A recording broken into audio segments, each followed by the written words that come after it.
Hello everybody, good morning and welcome to the United Stand. This is your latest Manchester United news and transfer news this Wednesday morning. We're going to be talking about a midfielder that Manchester United are apparently now monitoring late in the transfer window. A very exciting midfielder called CDM from Monaco. Also the latest on Declan Rice as United potentially park their midfield plans for another year, which is dangerous. Quite a few updates on people leaving the club. A Ronaldo update, as well as keep your eye on Harry Winks. Some breaking news on Harry Winks that might be relevant towards Manchester United. So lots to get into this morning. But first of all, let me just make sure we are live. That always helps. Don't want to be talking to myself. I do that enough.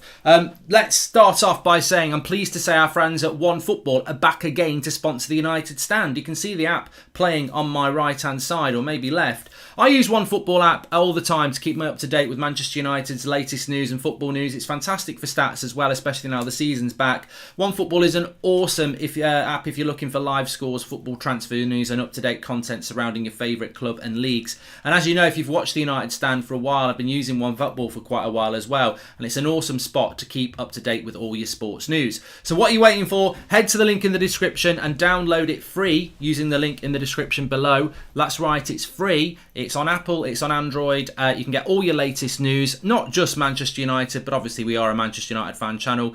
Link is in the video description for that. Download it free on Apple and Android. I'm sure a lot of you already do, and the link is in the video description. Right, talking about breaking news, which you can find on the OneFootball app, let's talk about the midfield situation at Manchester United. Now, me and Levin had quite an interesting chat last night. You can check that out on the show about the midfield situation and how it's starting to take shape, that it looks very much like Solskjaer's going to go with Matic, Fred, Donny and McTominay as his midfield options in the two sort of holding midfielder pivot or holding midfielder box-to-box roles. And of course Pogba can drop into there, but it's look, you know, I mean, I think Pogba's chat is an interesting show in itself. Maybe we can talk about that in the future. Pogba to me is now not going to be part of that midfield. He'll start against Southampton now, but if you look at the last 6 months under Ollie, Ricky's right. He shoehorns Pogba into an attacking position when obviously everybody knows Pogba's best position is in the midfield. But Ollie doesn't use him there. And I think that's a hint that he's not going to use him there. And I think therefore, when you're looking at those two midfield roles behind Bruno, I think we are looking at Donny, Matic, Fred and McTominay as the options in there. But longer term, it looks like United want to bring somebody. Nathaniel, I don't care whether it's a super chat or not. You're in a timeout, you twat. I'm not having this Lindelof is a CDM bullshit. I'm just not going to entertain it. If you want to type it in there, you can do. I'll just ignore it. If you want to do super chats, I just won't read it because I'm just not having the show trolled about Lindelof as a CDM. I know what you're doing. It's boring and it's not going to get any airtime ever again. So just let you know, you can type away in the chat as much as you like. It won't get read out. I've got plenty to talk about without that. But if you want to waste money on it, that's absolutely fine. You still won't get read out. Anyway, and look, I'm all about democracy, but that's just being a troll. Lindelof in CDM is basically saying, I am a prat, and I'm not a prat, and I don't think most of you are. Anyway, on to more serious things. Let's talk about the midfield situation. So Duncan Castles, who does a transfer podcast in the UK, you may have heard the names before, and welcome to Dion Charlton. You may have heard the Duncan Castles transfer podcast before. It's hit and miss. It's hit and miss. I can't really remember it getting much right this summer, but people still talk about it like it is relevant.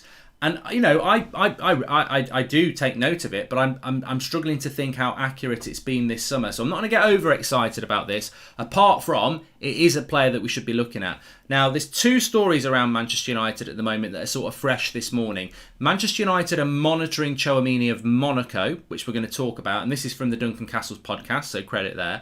And also that United are, and this is not from the Duncan Castles podcast, this is just in the arena at the moment, that United want a holding midfielder, but they want to wait for Declan Rice. So there's two stories this morning. United want to wait for Rice because they can't do the deal this summer, and they're monitoring CDM. Now, obviously, we know that we want... Jay, I'm not reading it, mate. So, you know, into timeout you go. The reality is that with regards to the midfield, of course, Camavinga could happen in the last 2 weeks. I'm not saying Camavinga's out of the question. I still think Camavinga is a possibility for Manchester United because we know Manchester United like Camavinga. But what I am saying is this. With regards to CDM and Rice, these are fresh stories. So let's start off with CDM, right? Whether it's coming from the Duncan Castles podcast or not, I've got to say this player would be not perfect, but the sort of signing where I would sit back and go that this transfer window is now a 9 out of 10. And the only reason it's not a 10 out of 10 is because we haven't sold players. For me, it's 7.5 at the moment. Varane and Sancho are elite signings, but we didn't get the third signing, which was the holding midfielder. If you bought CDM, I would take that up to a 9. And people would say, well, you don't know enough about him. How can you do that? And I'm like, he is a holding midfielder who Chelsea wanted. And they've now backed out for various reasons. He's well scouted. Fabregas has said this guy can be one of the most complete midfielders in the world. He's been playing as a holding midfielder. I think he got 8 Man of the Match awards for Monaco last season. He's absolutely the sort of player that we should be looking at. I'm surprised. The only thing I'd say about CDM is I'm surprised that Leicester haven't bought him, because this is the signing that Leicester or Everton do. And we go, why didn't we scout him? And there's, you know what? Interestingly enough, there are people like CDM, Samari's already gone, Bissouma, Ruben Neves. There's 4 that I think if they go to a bigger club, we'll go, why didn't we get them? And we haven't looked at them, have we?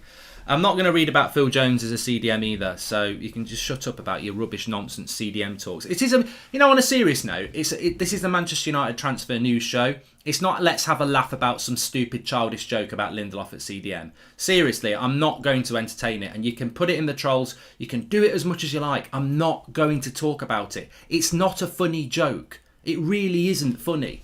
Like, it's just not funny. I'm not laughing. Anyway, so I think that with CDM, I don't believe United will go for him. But what I would say is I think it highlights how inadequate we are at buying players. And, that sounds really wrong. But what I mean is, tell me a player that we've bought that's not obvious. Varane is an obvious signing, isn't he? Sancho is let's applaud.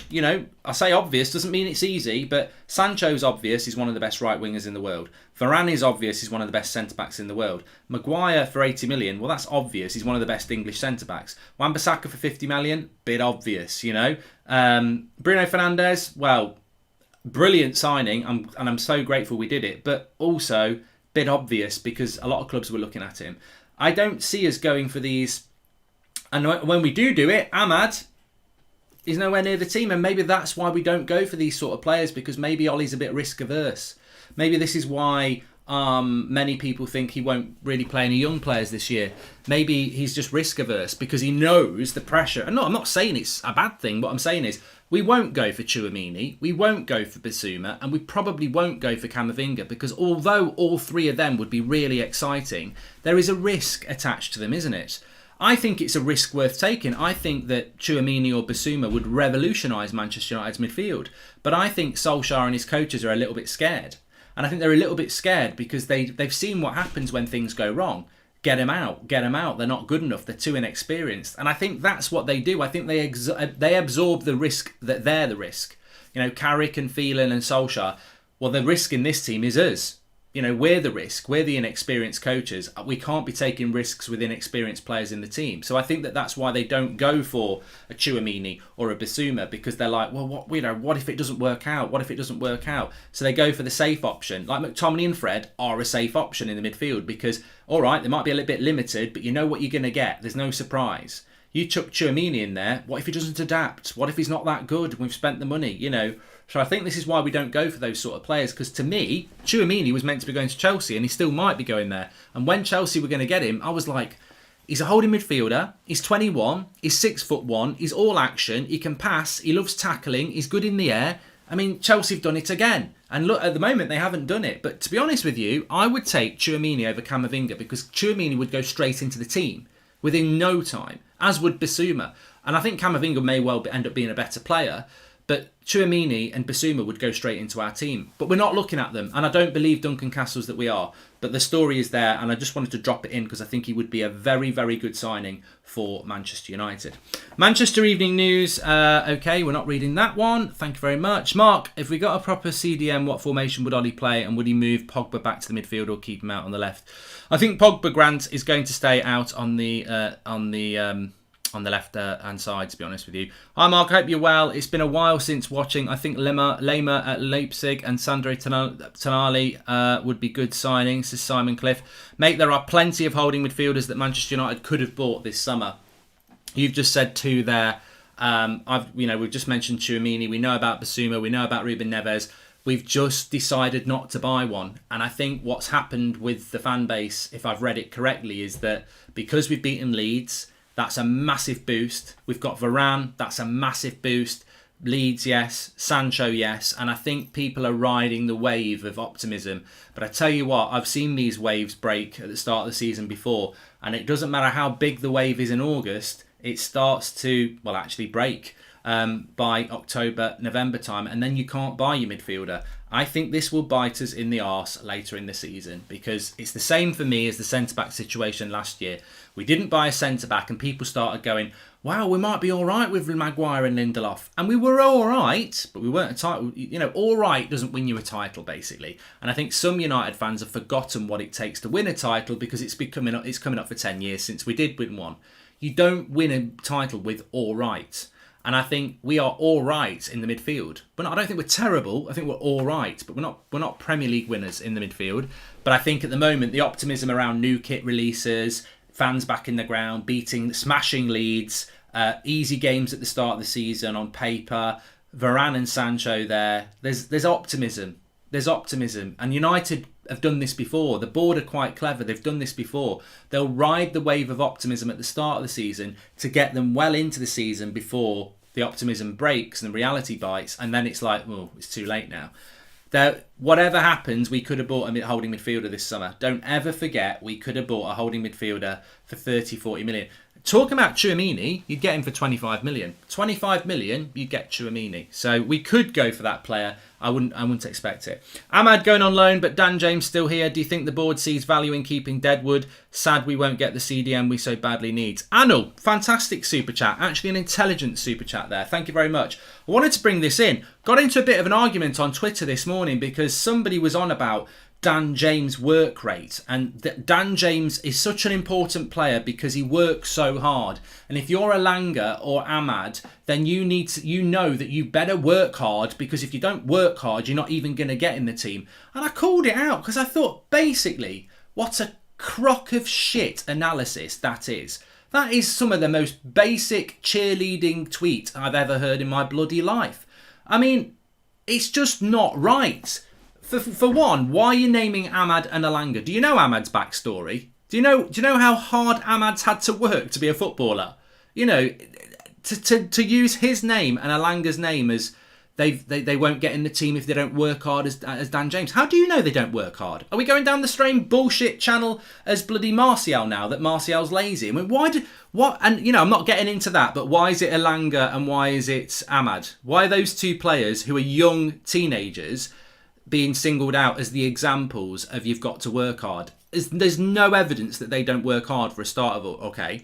Second of all, we're Manchester United. So you're now telling me that we have Dan James at Manchester United because he runs around a lot. I mean, he does run around a lot, meet, but I just thought, what a load of nonsense, and how dangerous it is that fans these days are championing hard work. So basically, I got angry with that this morning because I thought, this is a dangerous statement. We keep Dan James at United and don't use people like Ahmad and Elanga because Dan James works hard.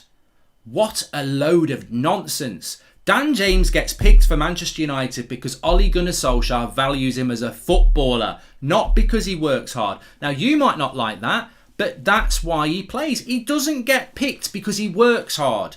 I think it's absolutely insulting and disrespectful to the players that don't get picked, to Dan James and to Ole Gunnar Solskjaer, to justify Dan James gets picked because he works hard. We're Manchester United. This is high-level Premier League football. Even Brighton players don't get picked because they work hard. Bloody hell, you could find 100,000 Brighton fans who will run around and work hard if you give them a Brighton shirt because they love the club. Just get your head around the facts that whether you like Dan James, whether you like Fred, whether you like Pogba, whether you like Lindelof, the reason they're professional footballers is because they've been valued by various coaches along their career and they think they're good. Like, you might not think they're good enough, but that's why they get picked. Ole Gunnar Solskjaer doesn't go, Carricky, we're playing Leeds, opening game of the season. Get meet Jamesy in because he runs around a lot. What about Ahmad? What about Alanga? What about Mata? No, Dan runs around a lot and that's what we need, Carricky. Lots of legs to run around. Well, it's nonsense. It's nonsense. Whether you agree with it or not, Ollie values Dan James as a footballer. He values him as a footballer. He values Scott McTominay as a footballer. He values Victor Lindelof as a footballer. Wan-Bissaka, Luke Shaw. He doesn't pick people because they work hard. You know, this ain't bloody Most Improved Player of the Year award. This isn't giving him the milk monitor. This is playing for Manchester United. And I think people just have to justify it in their head. The problem is the people who don't rate Dan James have to justify why he plays. So they give him this milk monitor award, which is insulting. Oh, I think he's a bit shit, but the reason he plays is because he runs around and works hard. No, you're wrong. You're wrong. You're wrong. Except your manager plays him because he rates him. And you might not rate him, and the manager might, and that's fine, and that's been going on for decades in football. But don't insult the player, the manager, and everybody else's intelligence by saying that Dan James gets picked because he fucking works hard. Come on. It's actually sad that teams ain't interested in our Deadwood, which is probably why we can't get rid of them. James is picked so he can be scouted. Well, I don't agree with that either. Question, we criticised United not treating Romero properly, but are we pushing Lingard out the door the same way we push Romero? No, we want, kill switch. We're not treating Lingard badly at all. We'll talk about Lingard in a moment. And also, let me just say, I've still not finished with the midfield chat. I mean, we're getting into some good chat this morning. Big difference between working hard and work rate. Still with work rate is a great... skill with work rate is a great combo. Drew, applaud. Applaud Drew. Work rate should come as a standard with any professional footballer. Unfortunately, it doesn't. We can all name footballers who are very talented who didn't work hard. But at Manchester United and Liverpool and Chelsea and Manchester City, you shouldn't be valuing work rate. It should be the skill. Because if you're buying players that have got shit work rate, you should be sacking your scouts. Like, work rate, I'm fed up of hearing United fans talking about hard workers, Duracell battery, bunnies, whatever. We should never, as a football club, ever be valuing players on their work rate. And it would, if you spoke to Gary Neville, Roy Keane, any player about this, they would totally agree. You should not be championing or giving a player in player ratings an 8 or a 7 because they worked hard. This is Manchester United. That should come as a standard. Unfortunately, over the last decade, we have had to start saying, oh, they work hard, because we haven't bought players like that. I'm telling you now, I've been watching United for over 30 years, and the reality is that team in the 90s and into the noughties, I never used to say, oh, Paul Ince works hard, or Mark Hughes works hard, or Steve Bruce, because everybody worked hard. It was the standard. You spoke about their talent. That's what you spoke about. Sorry for the inconvenience early, Mark. Apologies for you, says Jay. No worries, pal. And is selling Lingard really enough to buy a midfielder? The rest are on loan. I don't know, Server Sam. I really don't. I mean, look, you know what? Let's just talk about Phil Jones here, because he works hard. I'm joking, but I've seen two stories about Phil Jones this morning. One, that Ollie's going to give him a second chance, which I don't believe because of point two, which I think comes from the Manchester Evening News, that Phil Jones is unsellable. Nobody will buy him. That's why he's staying. And I think that's the truth. Phil Jones is unsellable. Ollie can say he's given him a second chance. He's not going to... a second chance is a conscious decision. If your girlfriend or boyfriend cheats on you and you give them a second chance, that's because they want a second chance. If you decide that... you eat half a Big Mac and then you think you're finished, then you look at it and go, actually, I think I'll eat it. I'll give it a second chance. I'll try and finish it off. That's because your hunger is thinking, yeah, there's room, right? Giving Phil Jones a second chance when nobody else wants him, how's that a second chance? Because there's no other option for him and there's no other option for you. For a second chance, there has to be another option. Like I said at the start, if your girlfriend or your boyfriend cheated on you, but they say, oh, it was a mistake, I want to come back to you, you can give them a second chance because there's options for them. But if they say to you, I've cheated on you, that they're better than you, and you go, I'll give you a second chance, and they go, no, they're better than you, bye-bye. There is no second chance because there is no option. And the reality is, I don't think we're giving Phil Jones a second chance. I think we'd sell him tomorrow. Today, now, but there is no other option for him. But what I want to say about the Phil Jones thing is, and I also want to say about Andreas Pereira as well, it annoys me that when people come out with things like Phil Jones is unsellable, the obvious option is to go in on Phil Jones. Oh, he's bloody useless. He wouldn't give the number 4 shirt to Varane. He's crap. Why is he still at the club? It's embarrassing, this, that and the other. He's got no other option. Ollie's got no other option. So if it's not Phil Jones' fault and it's not Ollie's fault, you know whose fault it is? If you want to put any blame on anybody, 2 years ago, we gave him a 5-year deal. 2 years ago, was Phil Jones in our first team? No. Was Andreas Pereira in our first team? No. Why did we give Phil Jones and Andreas Pereira 2 years ago 5-year deals on big money? That's why they're unsellable, because I'm telling you now, if Phil Jones was on 40 grand a year with 1 year left on his deal, I think Newcastle and West Ham might take a chance. They're not going to take a chance on him when he's got 3 years left on an 80 grand a week deal, is he? And the same with Andreas Pereira. They're priced out of moves, and they're moves. They're getting moves if they don't play football. But the reality is, they are priced out and unsellable because of the deals that our board gave them. And, you know, many of you already know this, but some people don't think about it. You want to blame Phil Jones. You want to blame Ollie. You want to blame Pereira. The reality is those players are unsellable because we tied them down to long-term, expensive wage contracts that nobody else can afford to buy them for. And yet we did it when they're in the same position now. Phil Jones is in no different position now to when he was when he signed the contract. He was a very peripheral, injury-prone player, and we gave him a 5-year deal. Andreas Pereira was a very peripheral squad player that was never going to be good enough 2 years ago, and we gave him a 5-year deal. That's why we can't sell them. It's not Phil Jones' fault, it's the board. Would you, as Phil Jones, when you were injured a lot and nowhere near the first team, and United say, Phil, we want to give you a 5-year deal on 80 grand a week, are you going to go, I don't think I deserve that, I'd rather run my contract down and end up with no one and injured? Cool, you're going to sign it straight away. I don't know how someone can sell Grant, Jones, Pereira, Mata as they haven't done anything for United. Maximum value of these players are maximum 5 million. Don't think Chong has a future either, says Aditya. So yeah, I do sometimes read this stuff about Phil Jones, and I think, look, as much as the banter's been there in the pink boots, it's really not it's not his making why he's unsellable. People almost think Phil Jones should go, I've earned enough money here. You know what? It's only right that I walk out on the club. But it's not right for him to walk out on the club. He's got 3 years left on a deal that's paying him, 80 grand a week? Why should he walk away from that? But no one's going to buy him. Nobody's going to buy him. So the club have created that situation. Of course they have. Anyway, back to the CHOUAMENI story in the midfield. So, yeah, apparently we're monitoring CHOUAMENI. I think he'd be a very, very good signing. I've got no confidence United are going to do it. Interestingly, this morning, and I don't know how and what this means, but apparently Harry Winks has unfollowed Spurs on all his socials. Now, it always makes me laugh when we've got a story that's based on socials. But remember Harry Winks about 2 months ago? There was a story that we're in for Harry Winks. I'm getting my words mixed up this morning. Blah, blah, blah. Harry Winks was linked to Manchester United. Harry Winks, Manchester United, 2 months ago. Slow Sports News, we're reporting it now. Harry Winks 2 months ago was linked to Manchester United. It's gone quiet. 2 months later, 2 weeks left in the transfer window, he's unfollowing Spurs on his socials apparently.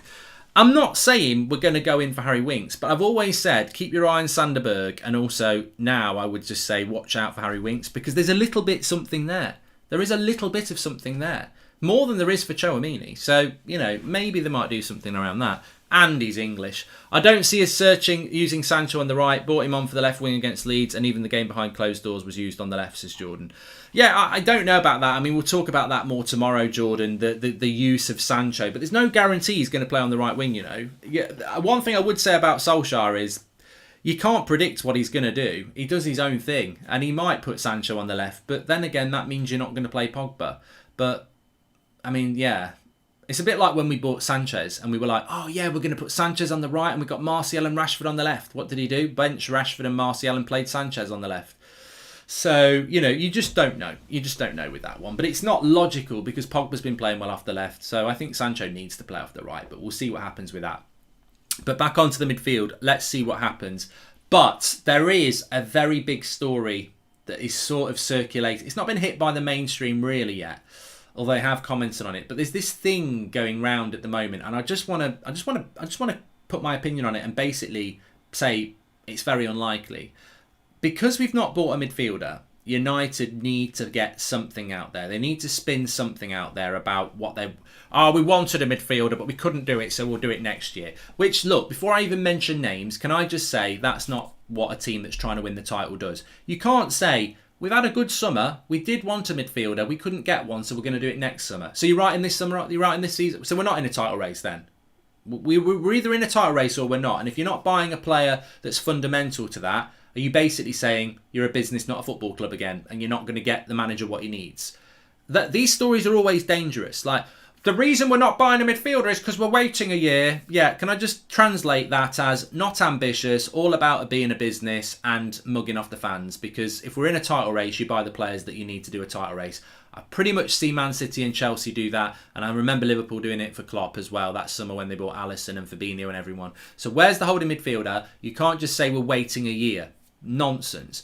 But the theory behind that waiting for a year, the player that gets mentioned is Declan Rice. United want Declan Rice. They can't do it this summer, so they're going to do it next year. Nonsense, nonsense, nonsense. You can get him this year. You just don't want to spend the money this year. And also, by waiting for a year, you're basically saying we're not trying to win the title. Because, you know, if you want that player, and that's the player that's going to make a difference, you need to buy him now. If you don't buy him now, you're basically saying you're not good enough to win the title this year. So with Declan Rice... If you want to believe that we've not bought a midfielder this year because we're going to get Declan Rice next year, I think you're very naive for a start, because are we just writing the season off, as I said? But more importantly, what people need to understand about Declan Rice is, and it's not even a secret, and I know people who know people very close to this, he wants to go to Chelsea, and Tuchel wants him. They are in the same situation as United. They want Declan Rice. They just don't want to pay what West Ham want. And West Ham wants silly money. So Declan Rice is very much in a situation where he would very much like to leave West Ham because he wants to play at a high level. He's not opposed to staying at West Ham for another year, but he would like to go if an offer comes in, but nobody will put an offer in because West Ham won't lower the price. So this whole theory that United are waiting to get Declan Rice next summer... The only reason United would be waiting to get Declan Rice next summer is because he would be available for a cheaper price. Cheap price Rice. But Chelsea will just come in and go, yeah, well, we want him. And he wants to go to Chelsea. So the whole Declan Rice thing and the whole theory around Declan Rice is really weird. Because there are some United fans out there that really want to believe that we're waiting to get Rice in a year and he'll come to United. Now, I wouldn't say it's impossible, but I'd say very unlikely because you're not factoring in that he wants to go to Chelsea and Chelsea want him. So it doesn't matter what we want. Those two things are very hard to hurdle.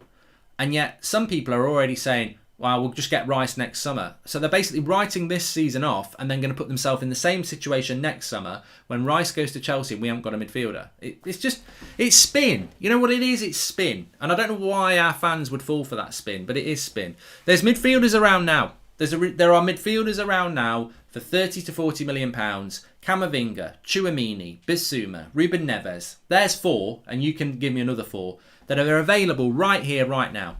And for some reason, we're not doing anything about it. I think Ollie values McFred. I don't think he wants a CDM, says Tabrez. Well, look, if Ollie values Scott McTominay and Fred as his midfield 2 to win a league, and we don't win the league, then really he should go. Because a lot of people don't agree with him on that one. But he is the manager. He got it right on Saturday. And if he goes with that and he wins the league, he will get a statue and he'll be absolutely fully justified in getting a statue for winning a midfield with that for winning a title with that midfield. Because I don't think he can. And I want to be wrong, but I don't think he can. But that's the whole point of managing. A manager doesn't always make the popular decision. That's why they're the manager. And I really hope he gets it right. But if he gets it wrong, and it does fall apart because of that midfield, well, look, there's going to be a lot of people saying, I told you so. We've done all our deals on instalments. What's stopping them getting Rice or the likes of similarly without paying the lump sum immediately? Says Courage. Well, maybe West Ham don't want to do it in instalments. You know, maybe that's what they don't want to do. Just talking about, I want to talk about Ronaldo a little bit, but just talking about loan deals. Williams, as we mentioned last night, very imminently going to Norwich. I think that's a good thing. James Garner is going to go on loan. There's been some talk about Garner's contract running down. He has got 1 year left on his contract, but he's got an option for another year. So even if he wanted to go, we've got 2 years on Garner, so I wouldn't worry too much about that. And I think there will be a contract coming. He needs to get on loan quick, though, Garner. I mean, Williams needs a loan quick, Garner needs a loan quick, and Ahmad needs a loan quick. He's another player, and Mengi. We need to get these players out on loan quickly because obviously the international break is hitting at the end of the month. There's only 2 games before the end of the month. So if they're not on loan soon, their season's not going to start till the middle of September, and they've missed a month. So it would be nice to get them out on loan because they're definitely not going to play games for United. So hopefully we can get Garner and Mengi and Ahmad and Williams out on loan in the next few days, because I'd like to see them, you know, they might even play at the weekend if we do it quick enough. So there are opportunities there in relation to that. Spoken about Garner, spoken about Rice, CDM. Just Cristiano Ronaldo very, very quickly. I mean, look, I always like a Ronaldo story that's buried deep in the transfer show because it's not the title. I don't know whether any saw it about Ronaldo. There was this story about Ronaldo was going to make a big announcement, I think on Monday or Tuesday night. Well, he did make an announcement last night. Basically, he got linked with a move to Real Madrid. He did a big interview where he basically said it was disrespectful. He's had his time at Real Madrid. The museum shows out all the winning medals, etc. He values Real Madrid. Hopefully they value him. Disrespectful to mention that he would be going to Real Madrid. He's always in control of his future and he likes to, you know, just focus on what he's doing. But sometimes he's got to speak publicly, and this is a time he's got to speak publicly. In relation to his future, you know, it is what it is. Wink. I was like, so Ronaldo's coming out to clarify his future by not clarifying his future. No point in that did I see him say, I'm staying at Juventus for the rest of my career. I'm staying at Juventus for this season. I'll be at Juventus. I'm signing a new contract at Juventus. It was a very unclear definitive statement, if you want to call it that, from Ronaldo. He has been linked with Man City. He has been linked with Real Madrid. He has been linked with PSG. He's not been linked with United. I think he will stay at Juventus for another year, and Ronaldo will do what Messi did this summer next year. And I'm sure Ronaldo would like to have done what Messi did this summer. I think Ronaldo really would have liked to move this summer, but unlike Messi, he's not free. He's got massive wages, and Juventus would still want quite a bit of money for him. So it's weird how it worked out, actually, because I think Ronaldo wanted to go this summer, and you probably would have thought Ronaldo would go and Messi would stay, because Messi wanted to stay at Barcelona, but obviously Barcelona's financials collapsed. They had to let him go. He's ended up at PSG, and Ronaldo, people can't afford him, so he's ended up staying at Juventus. But I think he will go in a year's time, and you know what? I don't think he'll end up at United ever again, but I'd hate to see him at another Premier League club. Love the shows, Mark. E. Hope you're doing well, says Kartik. Thank you very much for the super chats there. And what else? It was a bit of a, you know, Perkins, it was a bit of a cryptic message from Ronaldo. Because to me, it was like, well, I'm not going to Real Madrid, but, you know, who knows what the future is? Wink. It wasn't very clarified, but nothing in there about Manchester United. He did send a nice message on his socials to Varane, who he gets on with well, you know, congratulating him on his move to Manchester United. So yeah, a bit of a recap then. So Manchester United have been linked with CHOUAMENI of Monaco by Duncan Castles and his transfer podcast. I don't believe that's going to happen, but the reason we've really spoken about it is because he's a fantastic player. I'd be so excited about buying him. 21, played all last season for Monaco, holding midfielder, you know, brilliant tackler, very good in the air, very good on the ball. Perfect. Absolutely perfect. I just wonder if Ollie's scared of buying a player like that because they're so perfect. Available for £30 million, you bring him in and it's basically like he's on a different level to what we've got. I don't know why we wouldn't go for a player like that. Chelsea were very much looking at him and I don't know what, they still might get him. But again, it fits into the Basuma, the Neves category for me. These players are available and they're available for very good prices, but for some reason we're not doing it. And some would say, well, it's because we've got to sell to buy, but you know the money's there. We can sell Jesse Lingard to West Ham now. you can get 20 million in straight away. Well, that's basically the price of Camavinga or Tchouaméni anyway.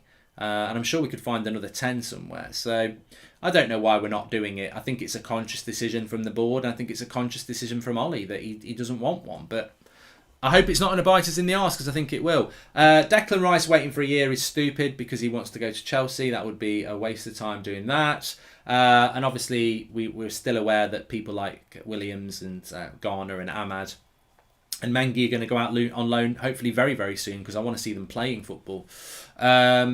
And as you know, Phil Jones and Pereira, as I said, they will be here next season. Well, Phil Jones will be. I think Pereira's about to go on loan, but it's not really his fault. It's the board. Mark, what are we going to do with Bailly now? He wanted more game time last year and he obviously won't play this season. Poor decision by him signing up, says Noel. You know what? When Eric Bailly's contract was signed, was it March? I remember we did a video on it, and I said, look, I like Eric Bailly. I don't like this contract. I think it's a waste of time. I even worried, but signing Bailly meant we wouldn't buy a centre back this summer. But to be fair, Bailly has. I don't know the full details, but to me, I think Eric Bailly has mugged himself off, really, because basically United have got him to sign a new contract because he had 1 year left on his deal. I think what United have done there is they've done what they do with a lot of players. They've retained the value of Eric Bailly so that when they sell him, they get a good price for him. I think Eric Bailly might have walked into the trap there, because if he hadn't signed the new contract, he would be getting a move this summer for very cheap because he's only got 1 year left on his deal. If he wants a move now, United will go, we want a good price for you. So maybe Bailly signed the contract under the promise that he was going to get first team football, but he's not going to get first team football, is he? So I think Eric Bailly signing that contract was weird. It's good for us. I'm very happy to have Eric Bailly as one of our 4 options at the back, but he's not a first team option, is he? And he wants to be that. So yeah, I think it's a little bit weird, little bit strange that Eric Bailly signed that contract, but maybe it's been done willingly. Maybe Eric Bailly's looked like, I will stay for another year. Let me just make sure you sell me in a year's time. I don't know, but. Yeah, I suppose from Eric Bailly's point of view, it's great from our point of view to have Eric Bailly. As a United fan, I'm very, very happy. But from his point of view, I do wonder why he signed the contract, because it was very obvious that we were looking to buy a centre-back and he was already 3rd choice last year. So buy a centre-back, you're now 4th choice. Anything happens to Maguire or Varane, it will be Lindelof who plays, won't it? So, and as we've seen with Bailly before, even when he plays well, he still gets dropped. So his prospect of playing first team football is somewhat limited, but for us, squad depth, it's absolutely fantastic. He might have a release clause, Asher, yes, but yeah, look, that is about United preserving the value of a player, and in that sense, it makes sense. I don't mind United signing people on contracts where you preserve their value. I think that with Eric Bailly, there is a value for him, and if he runs his contract down, you get nothing. But I think with Phil Jones and Andreas Pereira and people like that, putting them on long-term contracts is stupid when they've got no value in the first place. They've got to have a value to, secure the value, if that makes sense. Mark, do you see a future for some of Hannibal, Sheretire, Palestri, Ahmad, Twansebi, McNeil at United? Will they be getting any first team football in the next 4 years? I think that's a great question, Aditya, and I think it belongs on a video of itself. We've got a really good crop of young players. Some of them that aren't going to be near the first team for a couple of years anyway. You mentioned Charlie McNeil there. What a striker he is in the youth setup. Joe Hugel's another good one as well. They're probably not actually near being first team strikers yet for a year or two anyway. So their development's fine.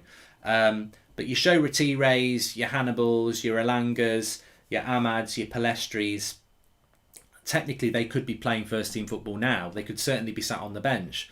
So they go off on loan. How do they get into the first team? We might end up selling good players, because we just can't get them into the first team, because Ollie, at the moment, for me, is playing risk-averse football. And what I mean by that is he's not looking to buy a Tchouaméni. He's not looking to buy a Basuma because there's a risk. I don't think there's much of a risk, but there is a risk. He's not looking to play youngsters because there's a risk. Ollie wants obvious signings to bring into the team that he's already got so that the failure percentage is smaller.